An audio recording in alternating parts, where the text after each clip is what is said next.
me on. This is a critical issue, I think, facing the world. The plans are both attainable and ambitious. The president-elect has committed himself during the campaign to get to net zero emissions in the United States by the year 2050. He's also included targets for 2035, including 50% reduction in emissions from buildings, net zero electricity. He's proposed to double offshore wind by 2030. He's proposed to install 500,000 charging stations by 2030. He's proposed language on adaptation, resilience, infrastructure. So all ambitious, but attainable. There's a mechanism and a model to get to these outcomes in the next decade. So, Jonathan, how do Joe Biden's plans compare to what other countries are doing to combat climate change? Is it too little, too late? What are your thoughts? No, it's actually consistent with what the science tells us, and that same science has been adopted by others. We're seeing similar kinds of efforts being proposed. Europe has committed to net zero by 2050. Japan and Korea in the last few weeks have made the same announcement, net zero by 2050.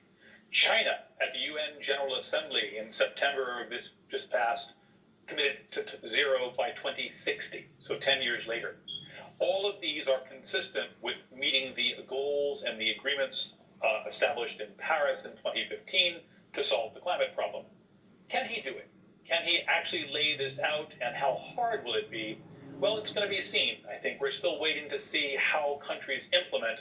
The goals are one thing, the detailed plans yet to be fully developed. And very briefly, Jonathan, what can Joe Biden do if he does get a strong pushback from the Senate? How many of his policies are expected to come via executive orders? Briefly, if you don't mind. He'll do both. He'll do both executive orders and work with the Senate. The Supreme Court has indicated the president has huge authority, and the Senate is prepared to do some things, like on clean energy, prepared, on jobs, prepared.